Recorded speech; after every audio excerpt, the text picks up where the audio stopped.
Terbakar lagi, Brigade Al-Qassam serang markas komando tentara Israel di Rafah.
Brigade Al-Qassam, sayap militer gerakan Hamas mengumumkan serangan terhadap markas tentara pendudukan Zionis Israel di kota Rafah, selatan jalur Gaza.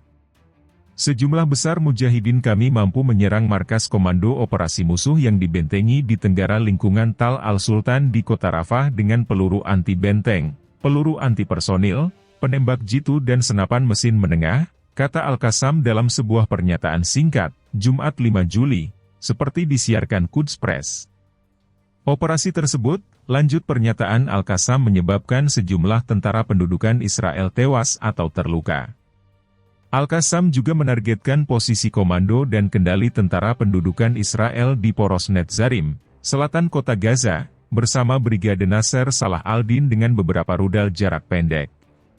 Brigade Al-Qassam di Gaza telah mendokumentasikan operasi melawan pasukan dan kendaraan tentara pendudukan Israel sejak dimulainya invasi darat pada 27 Oktober tahun lalu serta banyak rincian operasi yang dilakukan terhadap pasukan pendudukan muncul dalam klip video.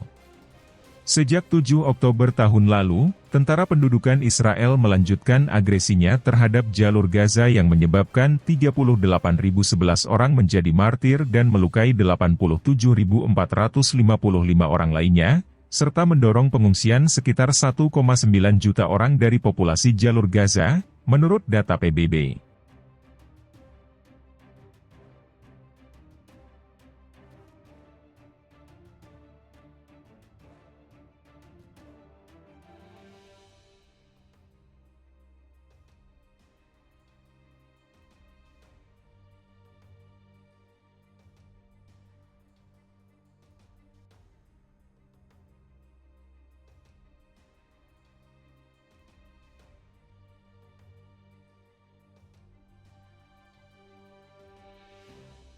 Menghitung hari perang Hizbullah lawan Israel, Netanyahu umumkan hal ini. Fase pertempuran melawan Hamas di jalur Gaza sudah mereda dan pasukan Israel bisa saja dialihkan untuk perang berikutnya di Lebanon. Skenario itu disampaikan oleh Perdana Menteri Israel, Benyamin Netanyahu dalam sebuah wawancara TV Channel 14, seperti dimuat PBS News pada Senin 24 Juni. Netanyahu menjelaskan serangan di Rafah masih akan terus berjalan, namun pasukan yang dikerahkan menjadi lebih sedikit. Sehingga Israel memiliki peluang besar untuk memindahkan pasukan yang lebih besar dekat perbatasan Lebanon.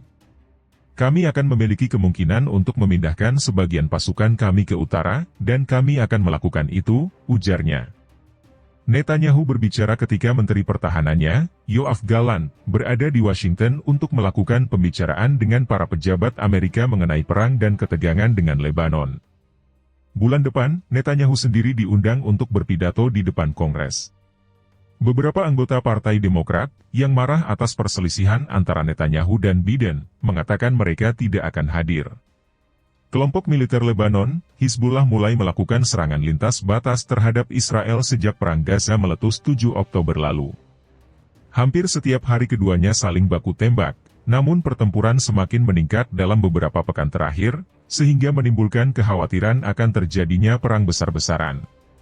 Hizbullah jauh lebih kuat dari Hamas, dan membuka front baru akan meningkatkan risiko perang yang lebih besar di kawasan yang melibatkan proksi Iran lainnya dan mungkin Iran sendiri akan terlibat. Utusan Gedung Putih Amos Hochstein pekan lalu berada di wilayah tersebut untuk bertemu dengan para pejabat di Israel dan Lebanon dalam upaya menurunkan ketegangan. Namun pertempuran terus berlanjut. Hizbullah mengatakan mereka akan terus memerangi Israel sampai gencatan senjata tercapai di Gaza.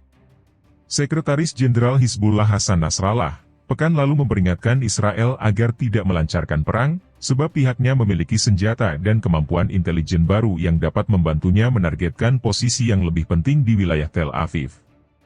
Ancaman ini menyusul keberhasilan drone mereka menyusup ke wilayah Israel dan merekam situs-situs penting dan rahasia di sana.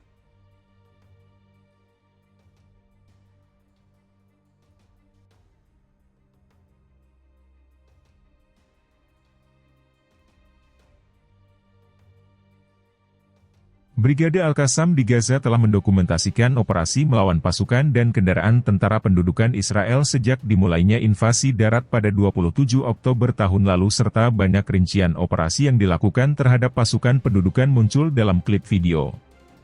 Sejak 7 Oktober tahun lalu, tentara pendudukan Israel melanjutkan agresinya terhadap jalur Gaza yang menyebabkan 38.011 orang menjadi martir dan melukai 87.455 orang lainnya, serta mendorong pengungsian sekitar 1,9 juta orang dari populasi jalur Gaza, menurut data PBB.